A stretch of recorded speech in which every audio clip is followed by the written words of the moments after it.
રામ રામ, જય શ્રી કૃષ્ણ, જય માતાજી એન્ડ ગુડ આફ્ટરનૂન મિત્રો.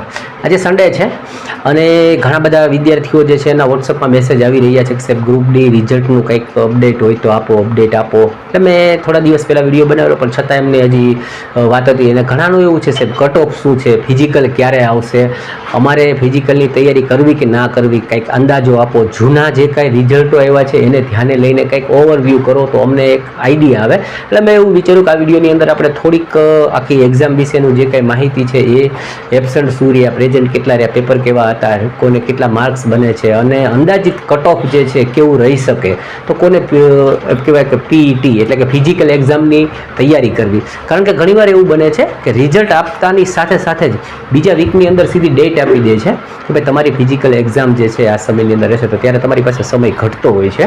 તો આપણે જે કાંઈ નોલેજ છે એને આધારે જે કાંઈ અનુમાન માર્યું છે એની વાત કરી લઈએ.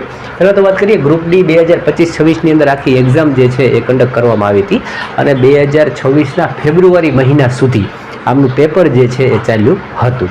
ઓકે, પછી શું થયું તો કે ભાઈ એક આન્સર કી બહાર પાડવામાં આવી. બધાએ પોતપોતાના માર્ક્સ ગોત્યા. હવે બધાએ પોતપોતાના માર્ક્સ જોયા, કોઈને 80 થયા, 82 થયા, કોઈને 80 થી 70 થયા, 75 થયા, આવું બધું થયું. અને રિઝલ્ટની બેસબરીથી રાહ જોઈ રહ્યા હતા. ત્યાં એક ટ્વિસ્ટ આવ્યું. શું આવ્યું તો કે ભાઈ જે આઈટીઆઈ કરેલા જે લોકો છે એ લોકોની એક કોટો જે છે રિઝર્વ રાખવામાં આવતો હતો. એમને જે કાંઈ મેરિટ બનાવવામાં આવ્યું, એમને જે કાંઈ નવી મેથડ અપનાવવામાં આવી રિઝલ્ટ બાબતે, એમને એના અંદર ઇસ્યુ આવ્યો. એટલે એ લોકોએ કોર્ટ કેસ કર્યો. એટલે આખું જે પ્રોસેસ છે એ સ્ટોપ થઈ ગઈ. ઓકે, હવે એ પ્રોસેસ સ્ટોપ થઈ તો એના હિસાબે રિઝલ્ટ છે એ થોડું પેન્ડિંગ થયું. તો એની વાત કરીએ તો એમાં વાત કરી દઈએ કે ભાઈ આખી એક્ઝામની અંદર જો ફોર્મ છે ને એ 1,08,00,000 જેટલા ફોર્મ જે છે ભરાયેલા હતા. અને પ્રેઝન્ટનો રેશિયો જે હતો એ 48%, એટલે કે 48% જેટલા એના અંદર પ્રેઝન્ટ રહ્યા. એટલે આપણે 50% પકડીને ચાલીએ કે ભાઈ 1,08,00,000માંથી આપણે એવું માની લઈએ 50 લાખ લોકો જે છે એમણે એક્ઝામ આપી. બરાબર. હવે જુઓ, આ લોકોએ એક્ઝામ આપ્યા પછી માનો કે રિઝલ્ટ ડિક્લેર કરે તો ફિઝિકલ માટે જે છે એ લોકોએ શું કરવું જોઈએ એને થોડુંક આપણે ટિપ્સ આપી દઈએ કે ભાઈ પુરુષ ઉમેદવાર જે છે એમને ફિઝિકલ 2 ટાઈપની એક્ઝામ દેવાની રહેશે. એક રનિંગ રહેશે અને સાથે સાથે એક વજન ઊંચકીને તમારે ચાલવાનું હોય છે. તો ભાઈ કેટલું વજન? 35 કેજી એટલે કે 35 કિલો વજન ઉઠાવી અને 100 મીટર ચાલવાનું હોય છે. અને એમાં કોઈ પણ જાતનો તમને રિપીટ ચાન્સ આપવામાં આવશે નહીં. કોઈ પણ જાતની સહાય વગર તમારે 35 કિલોની બોરી જે છે એ ખંભે નાખી અને ચાલવાનું હોય છે.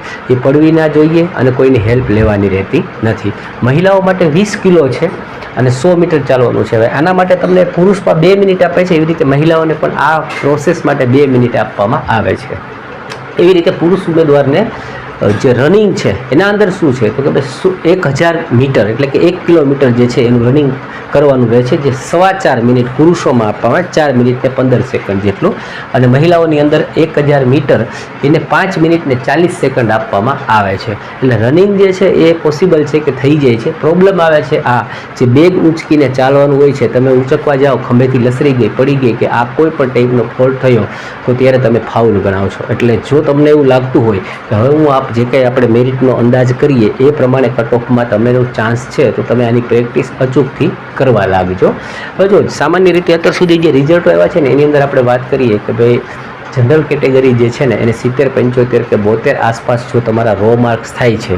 કારણ કે નોર્મલાઇઝ પછી પાછા 5-10 માર્ક તો તમારા વધવાના છે. એટલે તમને એવું લાગતું કે મારું 70 આસપાસ મારું મેરિટ બને છે તો તમારી સંભાવનાઓ, શક્યતાઓ ઘણી બધી વધી જાય છે કે તમે મેરિટની અંદર આવશો.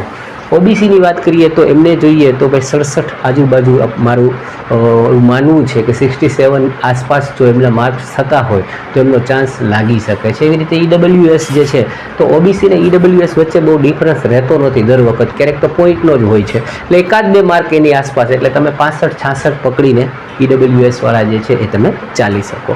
બીજી વાત કરીએ એસસી જે છે તો એમનું જે કટ ઓફ છે એ હંમેશા 55 આસપાસ રહે છે. એટલે કે 50 ઉપર 52, 55થી લઈ અને 58 સુધી જતું હોય છે. પછી વાત કરીએ એસટી કેટેગરી તો એસટી કેટેગરી જે છે એને 50ની આસપાસ રહેતું હોય છે. થોડા સમય પહેલાં તો રાઉન્ડ બહાર પાડતા કે ફર્સ્ટ રાઉન્ડની અંદર કોઈ વિદ્યાર્થી છે એને જોબ સ્વીકારતા નથી, ડોક્યુમેન્ટમાં પ્રોબ્લેમ આવે છે અથવા તો મેડિકલની અંદર અનફિટ થાય છે. તો સેકન્ડ રાઉન્ડ, થર્ડ રાઉન્ડની અંદર 40-42 માર્ક સુધી એસટીઓને એના અંદર ચાન્સ મળતો હતો.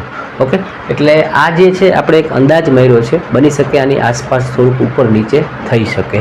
ઓકે, તો આપણે તો એવી સંભાવનાઓ જ રાખીએ કે ભાઈ તમે લોકો જે છે જેમને સારા માર્ક્સ છે અથવા મહેનત સારી કરી છે એનું પરિણામ સારું જ આવે અને એ લોકોનું બધાનું આના અંદર સિલેક્શન થાય અને બહુ જલ્દીથી તમારું સપનું સાકાર થાય.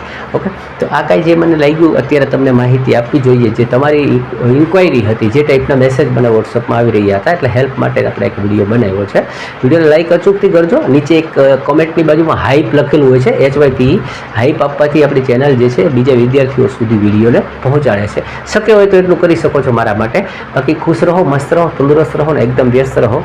બીજા વિડીયોમાં મળીએ, ત્યાં સુધી આવજો.